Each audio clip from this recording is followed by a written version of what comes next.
messieurs les professeurs, chers collègues docteurs, chers doctorants, honorables assistants, mesdames et messieurs, juridictaires de la salutation respectueuse depuis ce matin. Tout d'abord, c'est un grand honneur pour moi de participer à cette deuxième édition du colloque international de droit. Et je voudrais témoigner mes vifs remerciements à l'éminent initiateur, aux intervenants et aussi aux organisateurs. Permettez-moi de vous dire Jazakallah. Donc, ces derniers temps, la classification de Madagascar parmi les pays les plus pauvres du monde décline les patriotes, que ce soit professionnels ou techniciens ou profanes.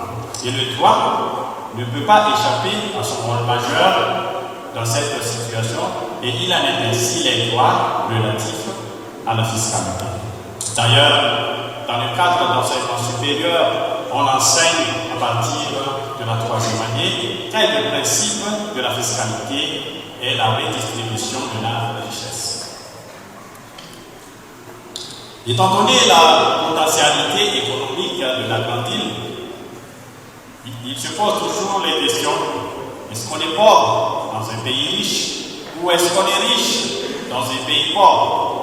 Que ce soit la première ou la seconde, cette redistribution n'a jamais été respectée, et c'est la raison pour laquelle le choix de ce thème de communication, du système fiscal de l'État unitaire, pas de droit positif de Madagascar.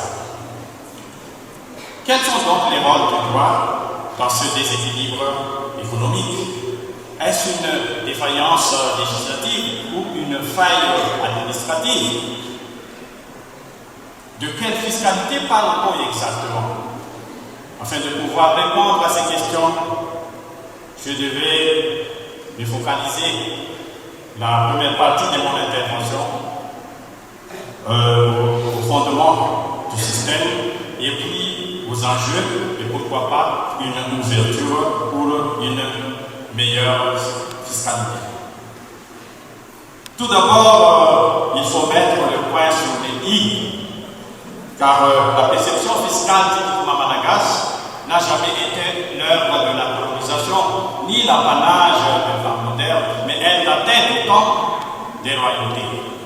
C'est ainsi que, à la création de l'appellation Edge par le roi Abdou Salam, ultérieurement transformé par Ibn Salam, le Edge avait 3 significations distinctes, dont le recensement, l'assiette et en même temps l'impôt proprement dit. Par ailleurs, depuis l'avènement de la République, l'État Madagascar a été contraint d'adopter une fiscalité dite moderne, qui se focalise sur la fiscalisation globale. Au fait, cette fiscalité unitaire, inventée par un certain Joseph Caillot en 1914, a frappé non seulement les revenus des capitaux, mais aussi et surtout les dépenses. En passant, notons que la Constitution de la 4e République de 2010 impose en son article 1er un État unitaire et en même temps, en son article 3, insiste sur les collectivités territoriales décentralisées.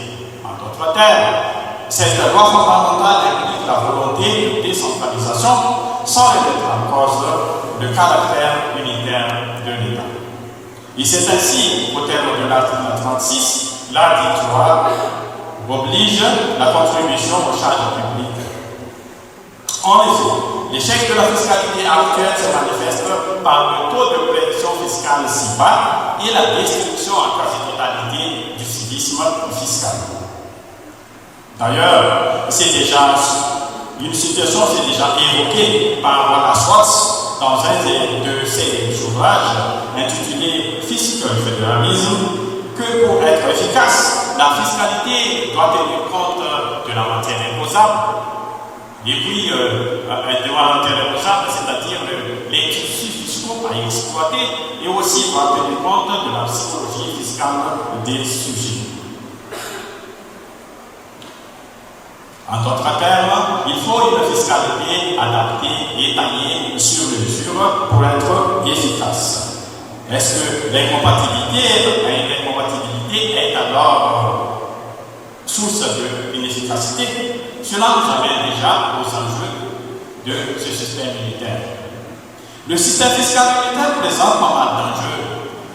Entre autres, on peut citer l'enjeu politique comme un instrument de cohésion nationale, l'enjeu économique comme la philosophie de redistribution et aussi et surtout l'enjeu social comme l'équilibre régional. Alors, c'est presque absurde de confirmer que le système fiscal de l'État unitaire n'a fait que ruiner l'économie de l'État.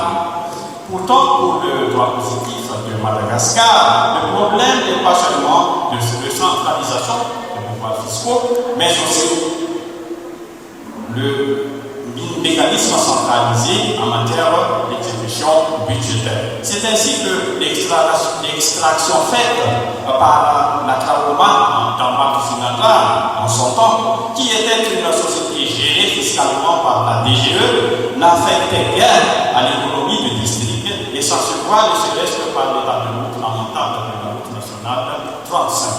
En effet, de son état actuel, cette fiscalité unitaire affronte plusieurs phares et engendre une double crise, dont la crise d'efficacité, parce que les collectivités en ont toujours de ressources, et aussi la crise de légitimité par la destruction du civisme. Ainsi, la logique de la solidarité nationale s'est souvent transformée en asymétrie budgétaire, où le territoire productif reste marginalisé en matière de redistribution.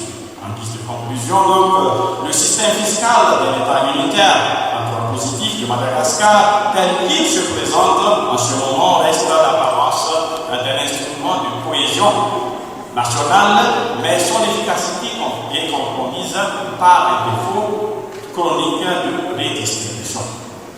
Et je me permets encore d'emprunter l'idée, avec confirmation, l'idée de Roy Graman en disant l'Afrique a besoin d'un système fiscal adapté pour atteindre son potentiel de mobilisation de recettes intérieures. L'avenir pourrait donc résider dans une hybridation institutionnelle où la centralisation garantirait l'unité, tandis que la territorialisation renforcerait l'équité et la proximité. Ainsi, l'efficacité de la fiscalité implique plus de transparence économique, non pas de flatterie argumentative, à l'instar de l'administration fiscale au cœur de l'innovation, ou encore l'administration fiscale innovante et transparente qui est de l'émergence et j'en passe. Alors, il n'est pas interdit d'espérer un autre type aussi, comme le système fiscal